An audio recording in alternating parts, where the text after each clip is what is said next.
So we'll go ahead and begin our final keynote here. Dr. Noel is going to talk to us, and Dr. Noel has been in ESL since the 90s, early 90s. He was a director for a ESL program and was very instrumental in the work for the Hispanic and Latino students in LIT. He's recently retired and has very generously is starting to volunteer here and help us with our students and connections with the local community. We're very appreciative of that. So at this time, we'll go ahead and invite Dr. Noel to come in and talk to us. Thank you, Doc. You're welcome. And I'm going to bring these to you so that we can record you. You're going to talk from there? I figured,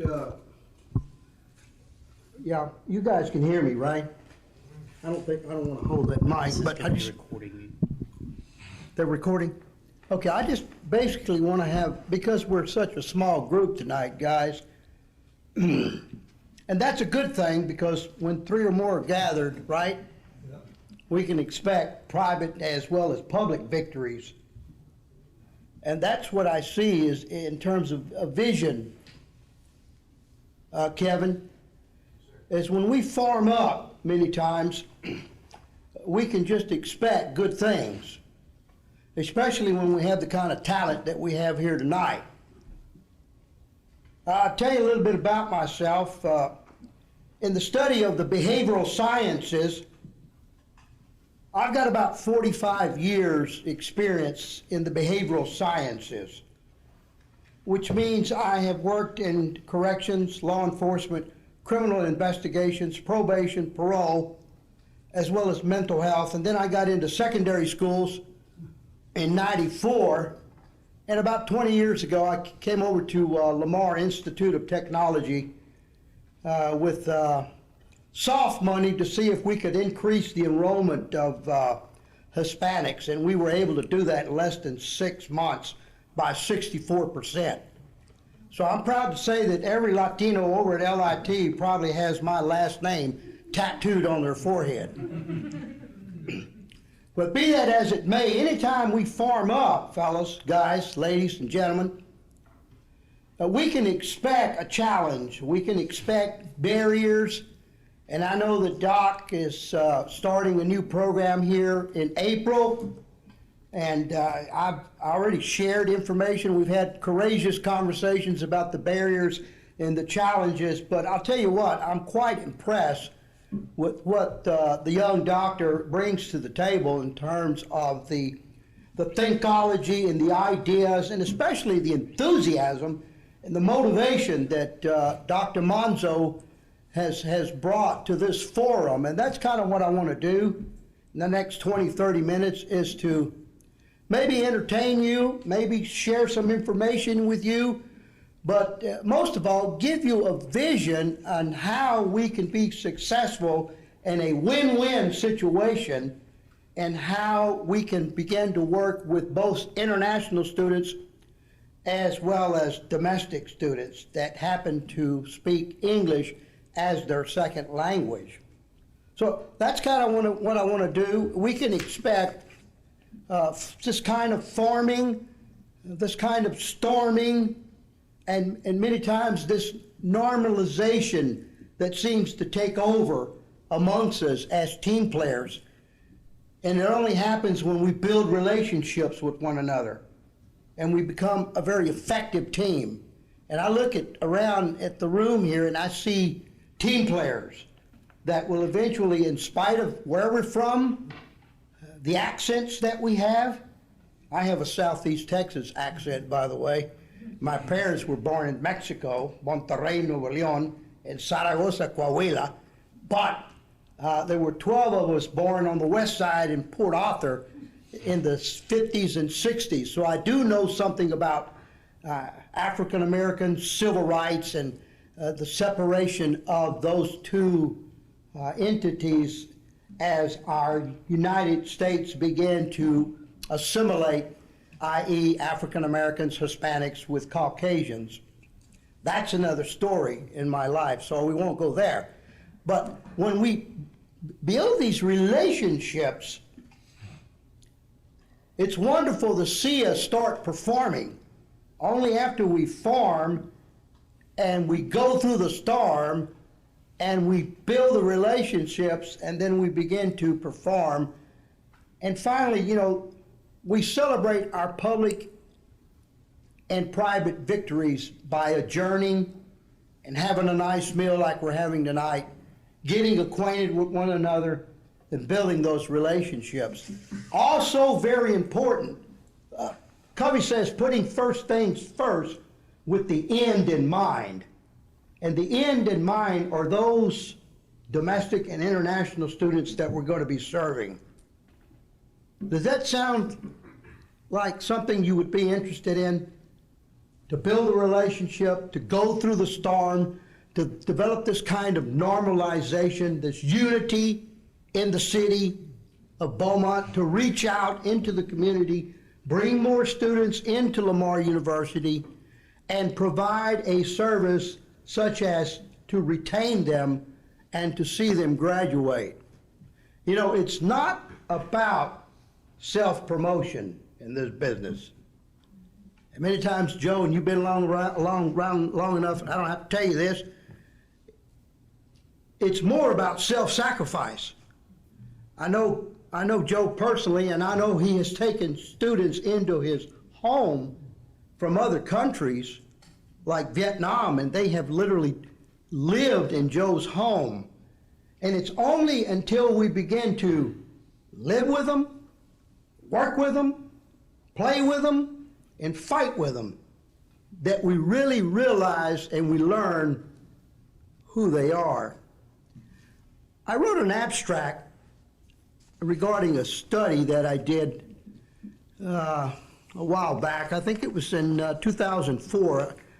I did an equity audit with Lamar Institute of Technology, and there was a House bill passed in 2001 in the Texas Senate that basically said undocumented students that graduate from high schools can receive Texas Pell Grant money in the fall and in the spring, at least $1,000, and were eligible in spite of their non-residency and immigration status. They were eligible to seek admission into higher ed.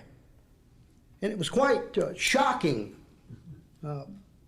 positively shocking for Lamar University and Lamar Institute of Technology when we first noticed that Alejandra probably knows and serves these students over at Westbrook.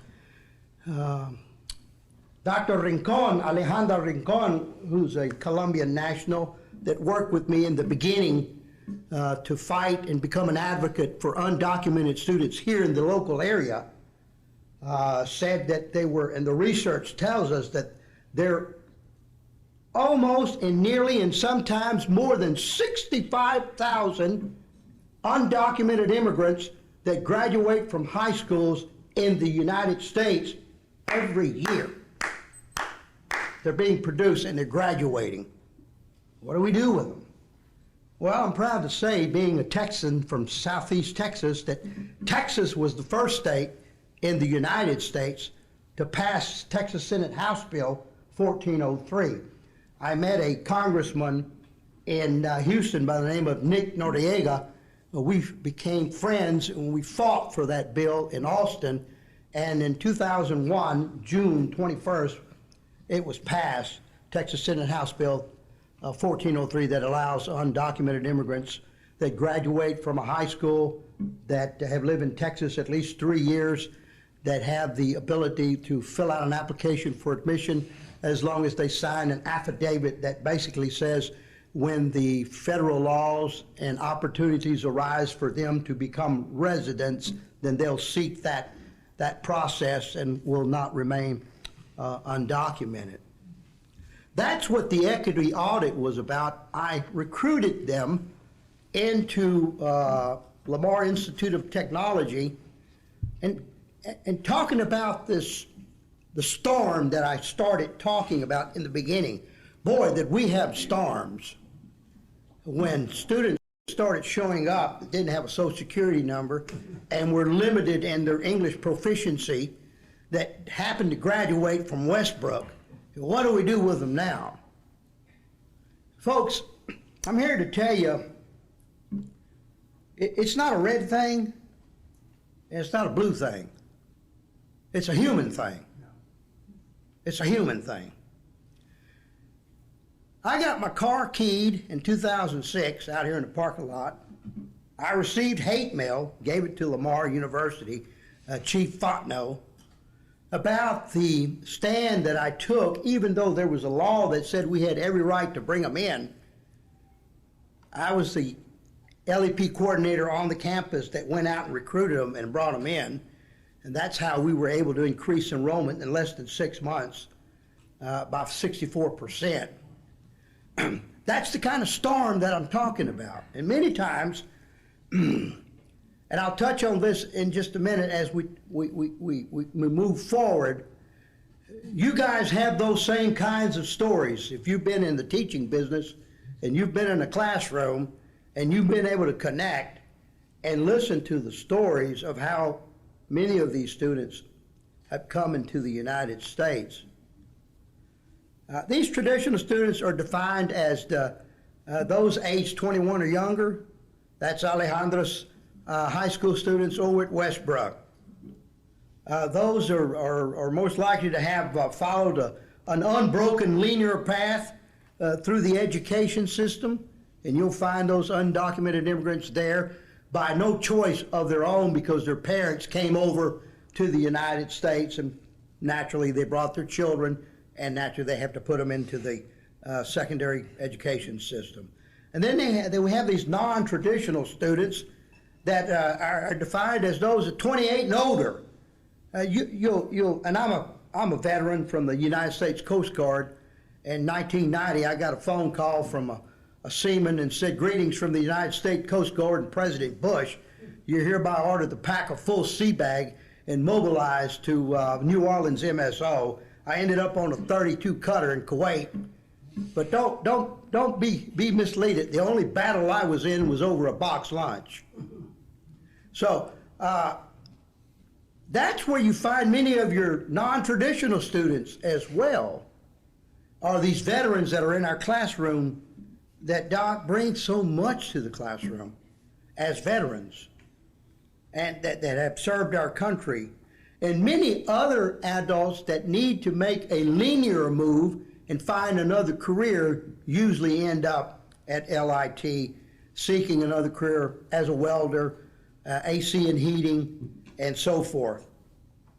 Today, I mentioned this, 65,000 high school students graduate from the high schools. Immigration is a very controversial issue. That's why I call it many times a courageous conversation, because we have to put our own personal opinions aside, Kevin. And that's why I said, and I stretch, it's not a red thing and it's not a blue thing. It's a human thing. So let's talk about the issue and let's come up with solutions. Consequently, the story of undocumented immigrant students remains untold and has lacked the necessary attention in order to track and serve this exceptional demographic group, which will affect us, Joseph, by the year 2025. Look, I'm here to tell you there's probably more salsa than ketchup, more tortillas than bagels in the United States now. So they're not going away. We predict that by 2025, there's probably going to be, in terms of Latinization, or more Latinos in the United States than any other human race. So, these individuals many times have fallen into what has mostly been commonly referred to as a catch-22. Sometimes professionals don't know what to do with them. Sometimes they live in fear because they live in the shadows because of immigration. And many times they don't have the educational support from their parents because their parents came over illiterate from the United States, from Mexico or El Salvador or Central America, and have come over to find work, but naturally they bring the children and they put their children in our schools. So they fall by the wayside. And that's kind of what I wanted to share with you in terms of the equity audit that I did in 2004. But I want to sort of pivot and move to the left a little bit and over to the right a little bit and not talk about the equity audit so much, but talk about us in this room and how we can become more effective in working with traditional students, 18 and younger, out of our high schools. How to become more effective in connecting and building relationships with non-traditional students, and seeking first to understand, and then second, seeking to be understood of what vets and veterans have gone through. And then this other demographic group of students that continue to live in the shadows, and how do we break and build a bridge and fill in the gap to give them, watch this now, a sense of welcome. None of this stuff is original. I've learned from others just like you guys have. And we pull together and we share the information. And there's an interesting analogy that I heard at a conference in Dallas. And she was an ESL teacher, but she talked about a we care attitude. If you take the W, it stands for welcome. Welcome the accent. And what we're talking about by welcoming the accent is to simply, in spite of where they're from, give them a sense of welcome. Just a smile, a handshake, they must feel welcome. I like the fact that Doc at the office, in his office, when the door's always open. You can always just go in. And yesterday in the meeting, he shared with us during our training with Joseph of how we could decorate the room, that the room and the space was ours. I like that, because that's going to give us an opportunity to bring a sense of welcome through decorating the room. And folks, it's really our fault if we don't get back in those rooms and start decorating those rooms to create a sense of welcome in spite of the accents that we're going to encounter. So to me, that's really what the W means, to welcome them. How long? For at least the year 3000. The E in we care stands for keeping your eye on the advantages. I learned a long time ago in middle school, I had a kid that could not stay awake in school. And as a middle school teacher, it just irritated me. And I was always just getting on him about it until I went to his house. He had no mother. His father was a welder. He had a baby brother in a wheelchair with a tube in his throat. And the middle school student that was 10, 11 years old, his responsibility was to cook, clean the house, clean the tube, take care of his son while his daddy worked. Wow, if that doesn't change your attitude of realizing that we need to keep our eye on the advantages of having every one of those single students in our classroom, because every one of them are valuable. You know, it's real easy to stereotype, like I did that day, that kid. All kinds of things in my mind. Well, you're lazy, you don't care, you don't respect. That didn't have anything to do with it. It wasn't until I made a home visit and saw what this kid's other side of the life dealt with. So keeping our eye, Joseph, on the advantages that they bring is so important. That's the we. Care, see, connect to their background. In the core values of the PATH programs, Doc makes reference to culture and their culture. And I'd like to take it a little further, because in addition to culture, boy, do we have to connect with their background. See, everybody's got a story. So in addition to their culture, everybody's got a story. Even our students, they have a story. So we have to connect to their background, hear their story. And Stephanie, I would ask you to do this because my daughter is going to college and she's going to the medical field and she's going to be working with patients. But whenever you begin to hear and connect to their backgrounds, listen with your ears, your eyes, and your heart. That's when you have supernatural power to connect with their background. Let's do that. Avoid stereotypes. It's so easy to stereotype. Just avoid it. Stay away from it. If you're getting ready to stereotype somebody or something, don't say it. One of the most things very important to me, because I'm usually I can walk in a room and read a room pretty quick because of my experience in criminal investigations. And one of the things I do, even in my educational career, I can walk into a room and read a room pretty quick. And when I talk about that is, it's not just the furniture, where the exits are, where the doors are, but the people. And in doing that, let's learn to read the room when we create that sense of welcome, and reading the room and reading our students and going deep instead of stereotyping.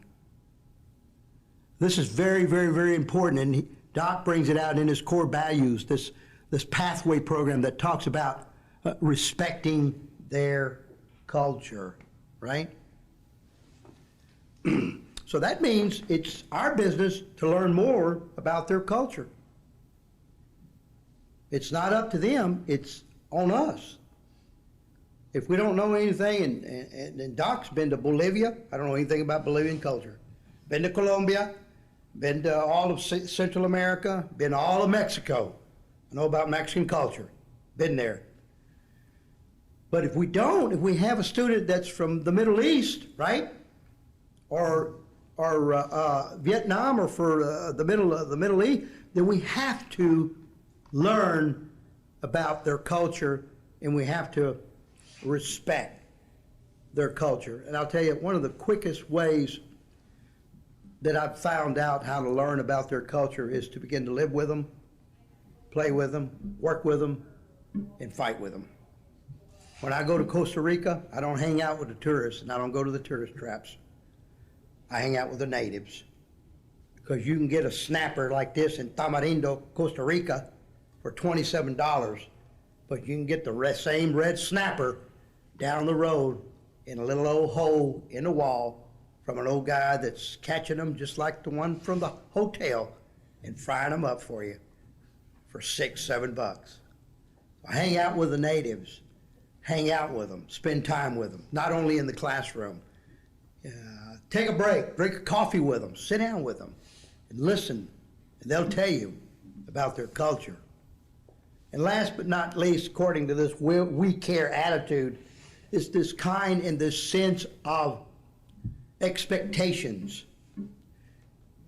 You know, there are people that go and say and tell you, he who expects nothing is never disappointed.